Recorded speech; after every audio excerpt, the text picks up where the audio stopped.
Okay. So I'm going to talk to you about charity auctions mostly, but I'll throw a raffle in there too to make what you said true. All right. Okay. Right. Okay. So I'm going to warm you up with a little bit of motivation. So I'm going to show you two facts. The first one is probably not going to surprise you, but maybe you didn't know the second one in each of these sets, all right? So the first is that of the 50 million itemized tax returns filed in the US in 2008, more than 80% claimed charitable deductions, okay, so that's not surprising. However, what maybe you didn't know is that 2/3 of these people actually listed donations in kind. And by that, I mean they're donating stuff, not cash, all right? And so maybe you didn't know that. So it might be the case that times are tight, and so you don't have money to donate, but your kids have grown out of their clothes, and you can donate that stuff to be resold to families that need it, okay? The Center for Philanthropy estimated that inflation-adjusted contributions fell during the recession. That's probably not surprising. But what is surprising, at least it was to me, this decline would have been much worse without in-kind donations that actually went up. So there's probably some substitution going on there. I don't have money to give, but I do have stuff to give, all right?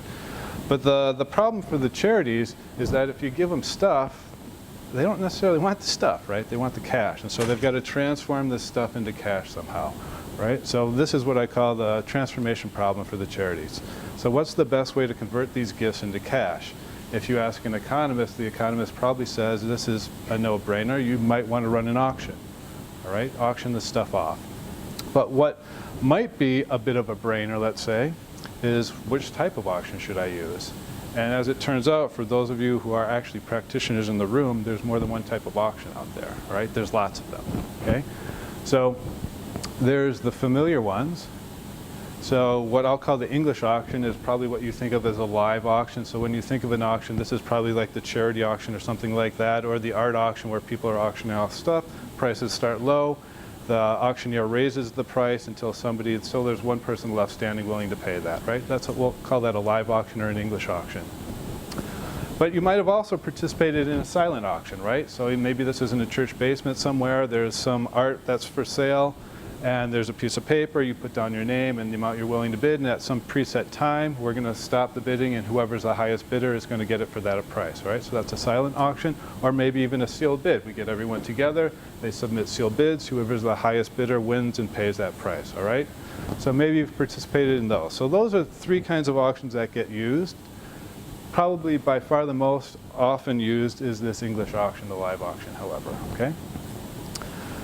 There are other mechanisms that you might consider trying, however, right? So I don't know if anyone's participated in a Dutch auction, so the economists know what this is, but maybe other people don't. So instead of, you could imagine running this like an English auction, and instead of the prices starting low and going high, we're going to start high and go low until somebody stops, so to speak, and they're going to receive the good at that price, okay? So you could try that.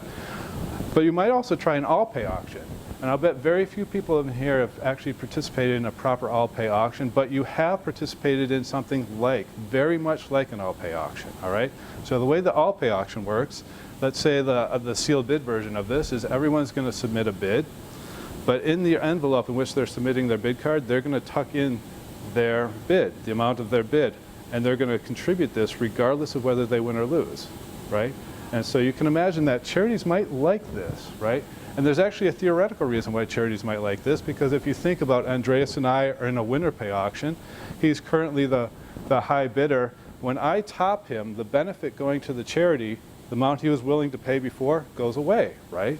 But it doesn't go away in the all-pay auction, right? So there are actually theoretical reasons why you might want to use the all-pay auction as well. Okay. But when push comes to shove, this is going to be a bit of a balancing act, right? On the one hand, if you continue to use standard formats, you're never going to know whether something else is going to work better, right? But at the same time, right, if you try something new, it might blow up on the launch pad, so to speak, right? And so there's a balancing act here. It might be the case that people are hesitant to participate in new formats, or they're confused about how they should bid, right?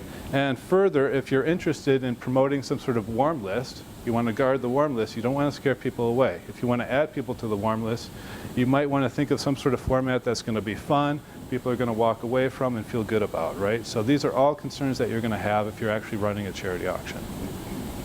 So, but because this choice can be costly, wouldn't it be nice if somebody can figure out the costs and benefits of each of these different formats, right? And so this is sort of what we're going to try and do for you, okay? So, let's see. So this is actually a slide for the practitioners. The academics in the room probably know this, but the idea is that you can use the lab, or maybe even the field as some sort of economic wind tunnel, right? We can actually try out mechanisms in the lab to see how they work in the lab before we actually try and implement them in the field, because it can be costly if it fails in the field, right? So obviously we can work on internal validity, so you can hold everything constant between treatments to make sure that you're actually identifying the causal effect of the rules of the auction in this case on revenue, the thing that we're ultimately concerned about, right? So the other thing we can do, like I sort of said before, is we can worry about this. If you're worried about the stakes, if you're worried about trying to just implement this thing in the wild and it might blow up on you, you can try it in the lab. And if the stakes are low and it's not very costly to try these things out in the lab, notice you can try out lots of different formats. And in previous versions of our experiments, we've actually done lots of formats. We tried 15 in the lab years ago. And what I'll show you is the field extension of that, okay? So, let me give you an example of an experiment that we ran in the field. So we tested 5 auction formats in a field experiment. What we did is we thought hard about the formats that we wanted to bring to the field. So on the one hand, we wanted to bring these formats that are used often because, you know, these are the things that people use, and we want to see how well they do compared to possible other mechanisms. So what we've used is this live auction and the raffle. So now the raffle is the one that is surprisingly close to an all-pay auction, right? If you think about a raffle, you buy tickets, right? You pay for those tickets regardless of whether you win or lose, okay? So it's actually like an all-pay auction, and in fact, it's just an inefficient all-pay auction, right? Because in the raffle, the person who pays the most is just the most likely winner. They don't win for sure, okay? So you've actually participated in something very similar to an all-pay auction before. The other thing we're going to do is add that all-pay auction, so it'd be interesting to actually just compare these two, right, to see which one does better. And then we're going to add a couple of new ones that we developed for the lab study. So the first one, it's a bit of a cheat. It's a hybrid auction. So what we're going to do is sort of take 2 fundraisers and smash them together. So the way that this works is that you're going to pay a fee to bid in a live auction, in an English auction, but that fee is going to go to finance a lottery ticket, a 50-50 lottery. So maybe you've participated in that before. So everyone who enters this auction is going to get a lottery ticket, and somebody is going to be drawn in order to actually win half of the proceeds from the lottery sales, all right? And so there's sort of 2 ways that you can win here. So what we're doing is we're taking a lottery and we're putting it in front of an auction. So we're going to call that the hybrid, okay? That one's, like I said, it's a bit of a cheat because we're taking 2 bites at the apple. Rather than just one fundraiser, we're putting 2 together. The other one we're going to try is the bucket auction, all right? So I promise you nobody has participated in a bucket auction before, all right? So the way that this works, everyone who's willing to participate is going to form a circle, and I'm going to give them each a bag of chips, all right? These are just poker chips. Each chip is worth $5, all right? You're responsible for the chips that don't come back to me at the end, all right? And so they're going to form a circle. I'm going to take a bucket, and I'm going to present it randomly to one person. I'm going to say, in order to stay in this auction, you have to contribute a chip, all right? And then I'm going to go to the next person. They're going to contribute a chip, and I'm going to keep going around the cycle until there's just one person left, all right? As if you drop out, if you refuse to put a chip in when it comes to you, you're out and you can't come back in, all right? So you can see, this is an all-pay auction. This is an all-pay auction, right? So you contribute chips, you don't get them back. But it's a little bit different than a sealed bid version of this all-pay auction because I can sort of see what's happening along the way, right? I'm not thinking to myself, well, I wonder what Andreas is going to bid in this auction. I know exactly what he's going to bid. And the nice thing about this that we found in the lab is that this can sort of get the competitive juices going, right? I'm not going to, you know, if he contributes, he's not beating me. There's no way, right? So, but I don't know that necessarily in the sealed bid format. So we're going to try the bucket too. So which context? So we did this in the field, but we wanted to choose a context that would be as informative as possible for actual fundraisers. So all of our participants are going to be people who are interested in philanthropy. So obviously there's some selection issue here. But when you think about it, trying out mechanisms on people who aren't going to give anyway, what do you learn from that, right? So we're going to actually just focus on people who have demonstrated some interest in philanthropy.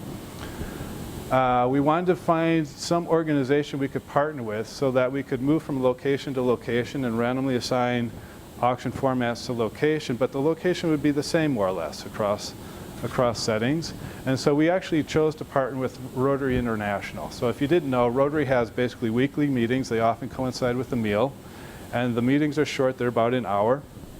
And they talk about philanthropy at these meetings, all right? So we decided to piggyback with them, go to meetings, and actually run auctions. Okay, so that's what we did. To be as representative as we could, we recruited 13 RAs. They were all PhD candidates at the time to run auctions across the country. Actually, one of them's, I think, here. Mr. Jones is here. Thank you again for your help. We ran these auctions in 11 states: California, Florida, Georgia, Indiana, Maine, New York, Pennsylvania, that's where Daniel was, Tennessee, Vermont, Virginia, and Texas. And it's a little bit embarrassing to know that we ran these ones last. We decided we really need to run some of these, otherwise it looked like we just exploited these people, right? So we did run some in Vermont. But actually I can show you, this is where we were, right? So we ran 4 auctions with 85 participants in California. We got a lot of data from Texas. Daniel helped us get a lot of data from Pennsylvania. We were actually up in the wilds of Maine here, so we were all over the place, all right, to make this as representative as possible. So we ran 96 sessions across the country. And it was a total of over 1,700 Rotary Club members participated in this study. Okay, so the prize, this was hard. It was hard to know what we could actually auction off that would be to some degree appealing to everybody, but people would have variation in their willingness to pay for this item. So we decided on a lot of 2 bottles of wine. So we decided that even in places where people didn't consume alcohol, this is something that they could re-gift, right? So they might not have just a 0 value for this, all right? So we, a nice bottle of Cabernet here and a bottle of Prosecco. We chose them because both had wine spectator ratings of 90. You could get these almost everywhere across the country, so that wasn't a problem. And the combined retail value was $35 for this wine. All right, so remember that, $35 a wine we're auctioning off here. However, we never mentioned this in any of our protocols because we didn't want people to anchor on $35 and say, why would I ever pay more than $35? It says $35 right here, right? So we didn't want that, so we never mentioned it. Okay, so how did this work? So auctions took place at weekly Rotary Club meetings. The format was randomly assigned, and all the revenues actually went to the local chapter. So this was a proper charity auction. So, okay, people bid in these auctions. The money went directly to whatever cause was currently supported by that local Rotary chapter. We handed out 25 packets at the beginning of each session. So no more than, we didn't quite hit 25 all the time, but we only exceeded it a couple times. We didn't want the auctioneers to try and run sessions larger than 25 because we were afraid they would just lose control with that many people. Just one person trying to herd more than 25 casts is probably not a good idea, all right? So inside each of these packets, the first thing they did was a pre-survey. So this is usually what they were doing while they were eating, all right? So they'd answer some questions. It's just a survey about demographics, some attitudes, for example, on their competitiveness, their attitudes towards risks, and their attachments to the charity. Something like, how long have you been a Rotary member? How many hours in a given week or a given month do you actually devote towards Rotary, all right? So we got some data like that. Then when they were done eating, we actually ran the auction, and again it was randomly assigned to the meeting. However, we made sure that each of the auctioneers were doing all 5, at least one of all 5 of the mechanisms. And so it was very scripted. So what we did is we actually brought all 13 of these RAs up to Vermont for a couple of days to actually train them to make sure that everyone was going to follow the same protocol when they did this, okay? So the first thing they did is they promoted the wine. They read the wine spectator assessment of the 2 bottles. They read some instructions aloud, and then we had standardized procedures for each format. So for example, in the live auction, we said start at this price. If nobody's willing to make a bid at that price, go down to this price, keep going down in these increments until somebody actually bites, and then go up in $5 increments, I think. Dan, does that sound about right? $5 increments until things slow down, and then drop to $1 increments. So it was completely scripted, okay? And Daniel will, yeah, you follow the script, right? All right. All right. So, and then there was a post survey. And so we asked them very quickly about their comprehension to see whether they understood the rules, their private values for the wine, why they were participating or not, and their strategy. So I should say here, people could participate or not. They could opt out if they wanted to, all right? And this is something that we're also interested in. Okay, so this will go quick, all right? So here's the data. So this is pulling across all different formats, all right? So the first thing to see is that on average we had about 18 people in a session, all right? The maximum was 25, the minimum was 5. And about 12 of those 18 people decided to participate. So that gives you a participation rate of about 70%, okay? The mean revenue we collected was $190 for 35 bucks worth of wine. This might be the first fundraising experiment ever to actually make money, all right? And moreover, in one of these guys, we got 1,200 bucks for 35 bucks worth of wine, all right? Anyone want to guess where we got the 1,200 bucks? Of course, Texas, right? So Texas. But overall, we actually raised $1,800 for Rotary doing this, okay? So that worked out pretty well. I had no idea whether we were going to make money or not, but we actually made a good amount of money for Rotary. Okay, so now let's look at the treatment differences, okay? But what I want you to do is think about two margins along which this could matter, all right? So the first, only one auction in any meeting, yes. So there's two factors that are going to contribute to the auction revenue here that I want you to think about. The first is participation, right?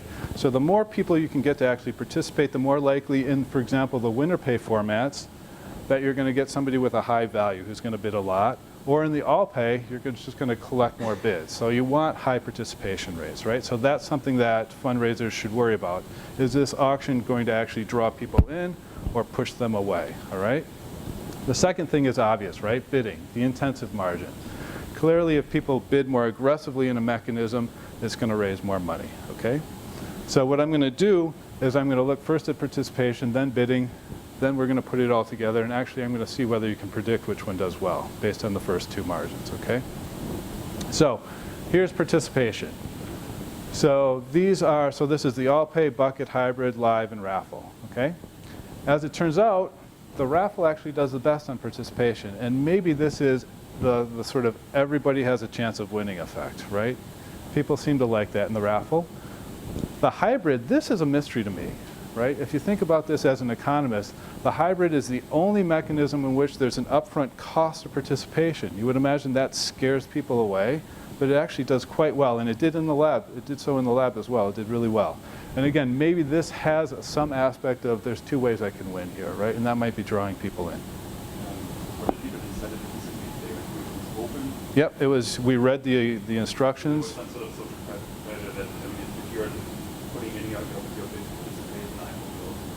Oh, no, so they filled out a little card whether they were going to do it or not, and you didn't know how many other people were going to participate. Good point, though.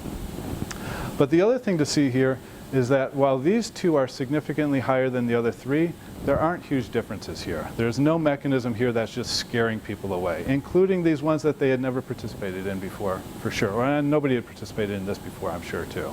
Okay? But this is not scaring people away.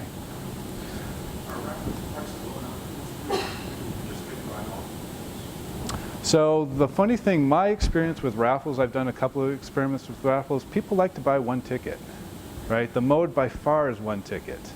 So, but they bought multiple tickets here. You can see, so these are actually the mean bids. So on average, people are buying, the raffle ticket price was $5. So they were buying about 2 tickets, okay? But the bucket does really well in terms of bids, right? So on average, people are bidding $36 in the bucket. The closest competitors are the winner pay formats, the live auction or the hybrid. The other two all pay formats are doing worst in terms of bids. But the thing to remember here, right, is while these guys are doing worse, but you're collecting more money off of, you're not collecting money from just one person, you're collecting money from multiple bidders here, right? And also remember, the bucket is all pay, right? So you should be able to predict now, based on not a lot of difference in participation, this thing doing pretty well right, what's the revenue going to look like? Yeah, revenue kicks, the bucket kicks butt, all right? Bucket does really well in the field, all right? So we were worried it did really well in the lab. We thought we've got to test this with real people, so we did it in the field. It does really well as well, okay? You can see the average here, right? The average is almost 400 bucks, again, for $35 worth of wine, okay? So the next time the local liquor store says, we'd like to donate some money to your cause, say, no, no, no, no, give me the booze instead, all right? I can turn that into 10 times as much revenue, okay? So the other thing that's interesting is, this is the potential curse of the familiar. Here's the live auction. It stinks, right? Here's the raffle. That does okay. The raffle compared to the all pay, that's interesting. They're about the same, right? They're similar mechanisms, okay? The hybrid even does better than the live. So there's really two big punchlines here. The big punchline is the bucket, something that people don't typically use, is doing really well. And the thing that people use a lot doesn't do so well, okay? So let me just close here. So I thought of 3 potential lessons.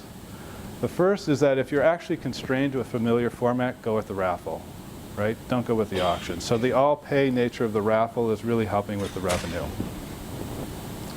Second, considering theory, the broad class of all-pay mechanisms, the sealed bid mechanism, the bucket, and the raffle, do yield more money than the winner pay mechanisms. So if you have that much latitude, try something that's all-pay, okay?